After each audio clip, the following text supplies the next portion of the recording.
This week we are not on the road. We're doing Parshas Chayei Sara from the confines of my office.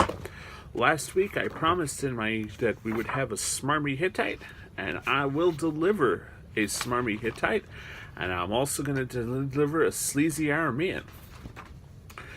So Parshas Chayei Sara begins with a report of the death of matriarch Sarah, 127 years of age. And Abraham needs to go and secure a place of burial for her. The Mepharshim say that the Chayei Sara begins, and Sarah heard about the Akedah, and she died from hearing about it.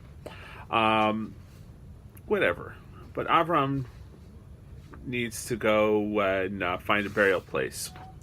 And so he goes to talk to the Hittites who lived in the area of Hebron, where he also lived.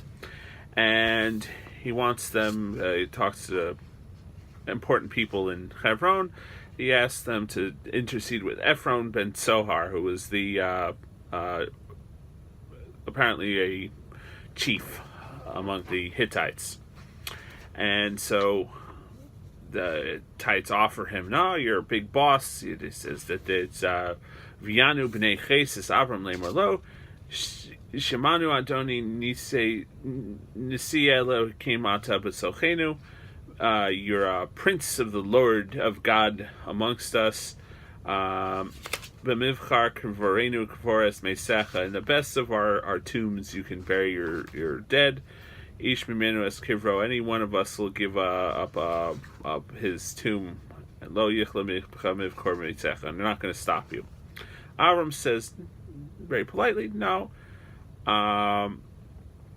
It says he wants to buy the cave of Machpelah from Ephron ben Sohar, and he's going to pay it bekesef male, is full price to buy it.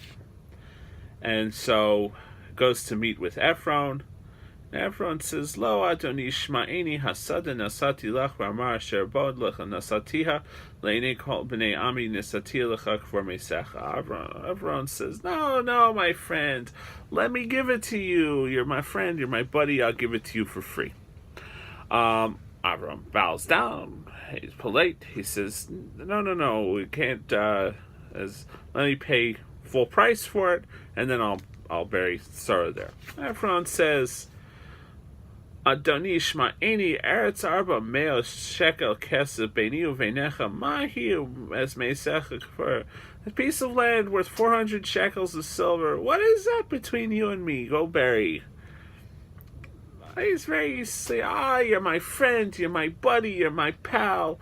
What's a piece of, take it for free.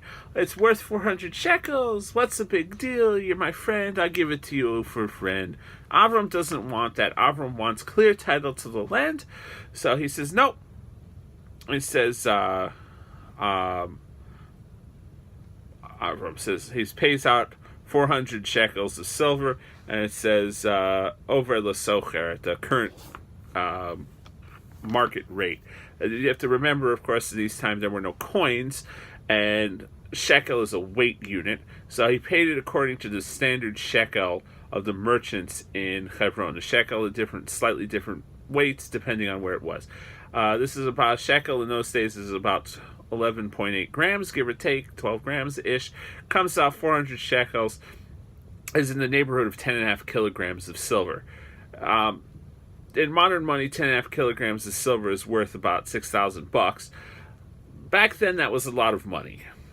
Other transactions for real estate, it was typical money for a real estate transaction in that era. And documents from the ancient city of Ugarit, which is now in southern Syria, near the border with Lebanon.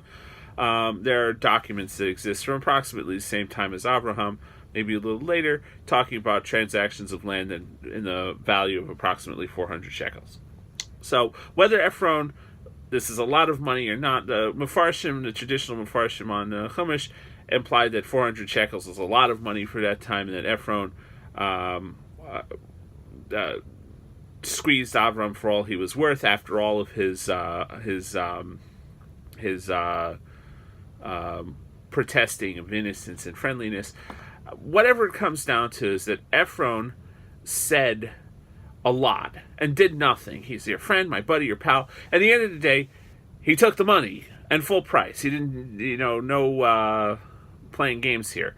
Avraham, on the other hand, says little and does a lot. Avraham doesn't say much. Last week, he rescued Lot. He raised an army, rescued his worthless nephew. So Avraham is the opposite of Ephron. Ephron is the kind of guy, everybody knows a person like that, who's your pal, your friend, your buddy, your lifelong confidant, do anything for you until you actually need something, and then you're nowhere to be found. Or Ephron is almost the godfather-ish type person. You're my friend, you're my buddy, I do this thing for you, and someday you may owe me a favor.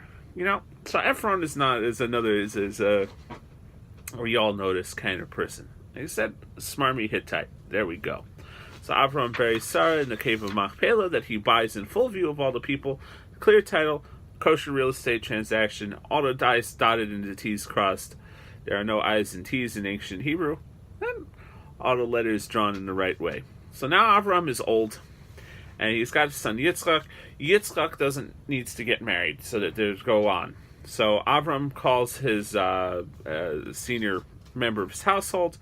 The servant is not mentioned by name in the Parshas Chayei Sara, but all the Mefarshim assume that he is Eliezer, his essential of Avram from last week's Parsha.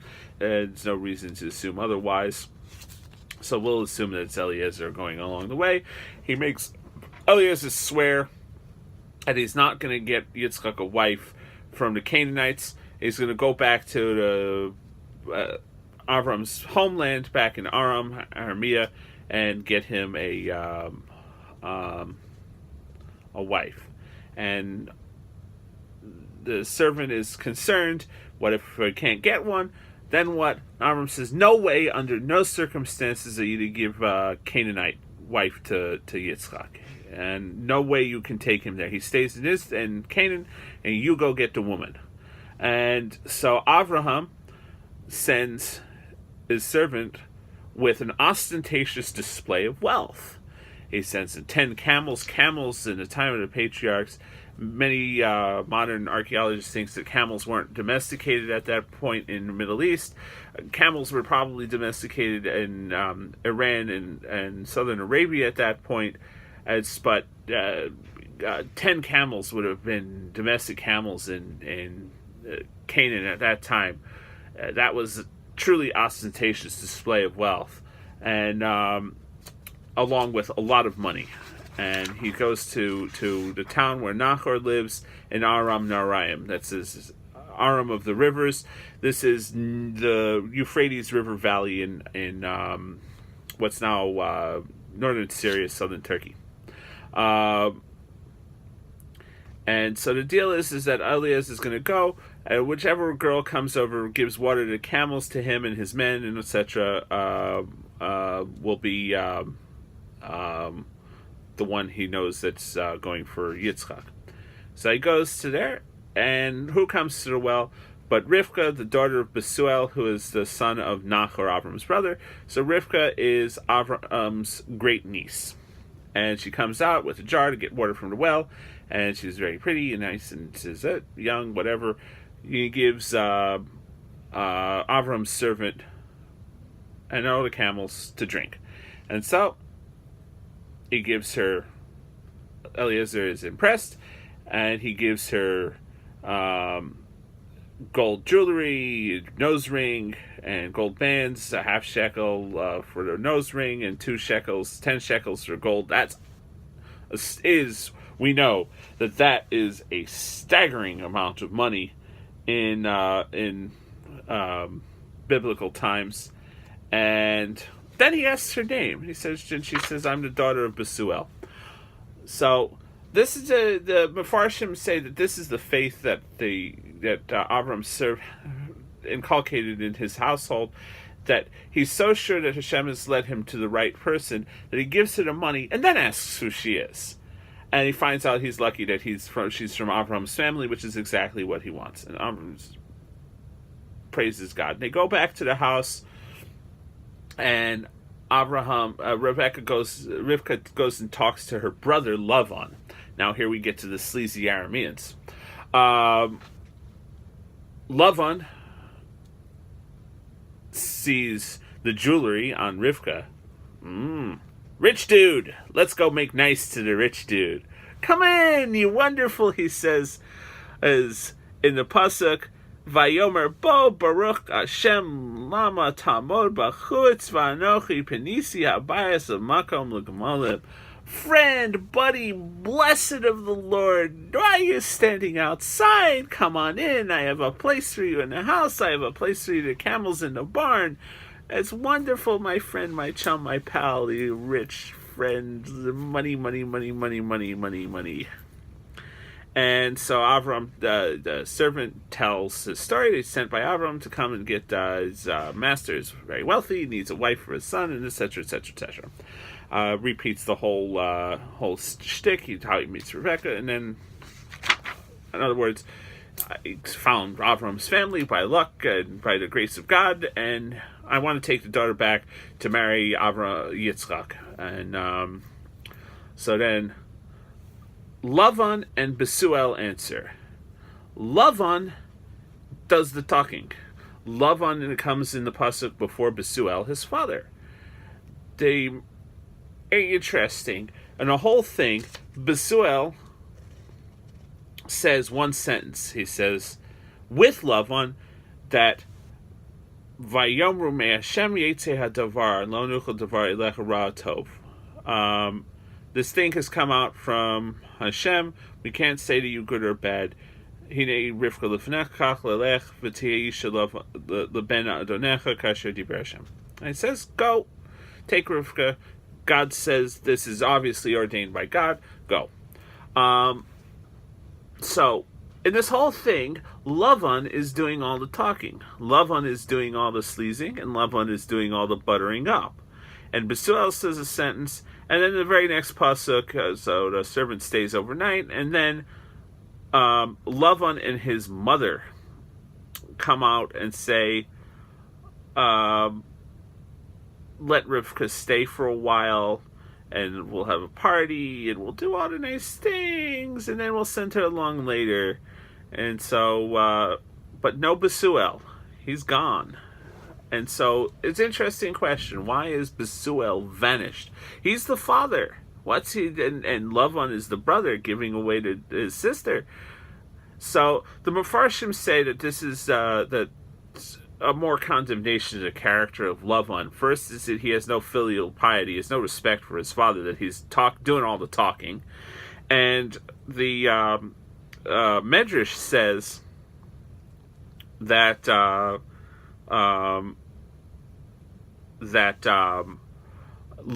and Besuel, Lavan tried to poison Eliezer at the dinner, and so that he could steal all the money for himself, and they mix up of the plate. They say an angel switched the plates or whatever. Besuel ends up with a poisoned steak and ends up dead.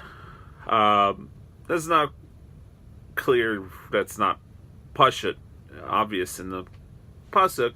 But Lavan has stepped all over the role of Besuel, and that's as a bad virtue. This is not a good thing in the Torah world. We are supposed to respect our parents.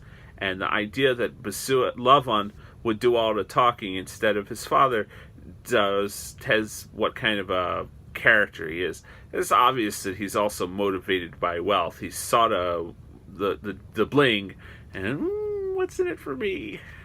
He's like, you hang around, we'll have a party, we'll extract some more money from you. But Eliezer, the servant, says, nope. Don't hold us up. We got to get out of here. He tells that this is a sleazy situation. He wants nothing to do with them. So they pack up and they take Rivka and her menekes, her nurse. The Medrash says, this is because he needs a nurse because she's 3 years old. 3-year-old's not going out to the well and giving water to camels. Whatever, we don't need to worry about 3 years old, not 3 years old, all that kind of good stuff. An interesting comment is that in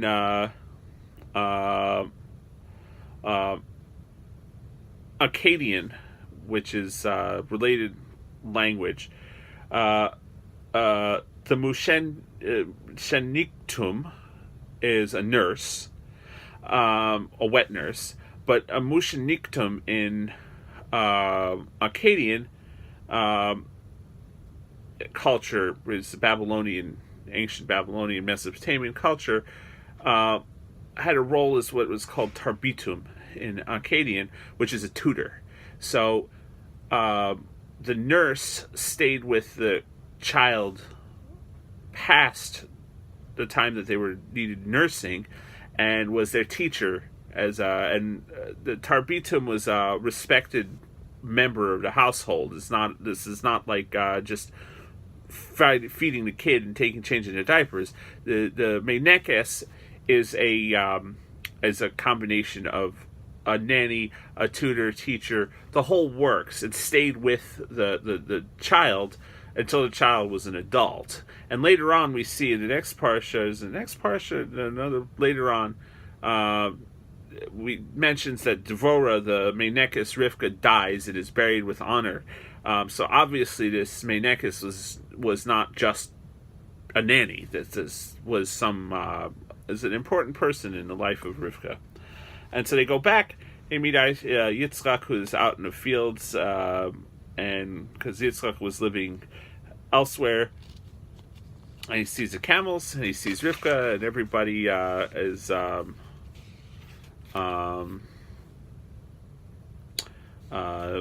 happy, and they get married, and everybody loved everybody.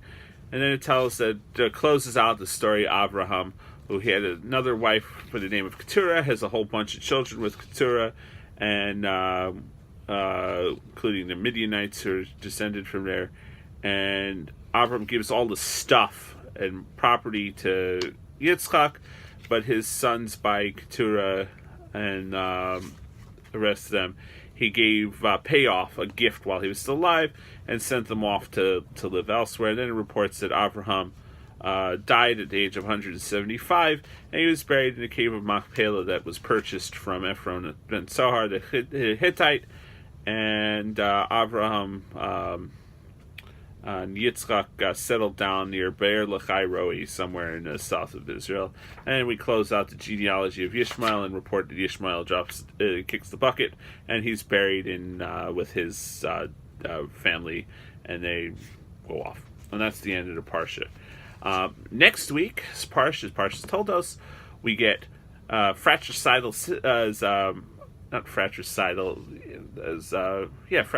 siblings fighting with one another, a giant bowl of lentil soup, some gluttony, and thoughts of murder, mayhem, and chaos and deception.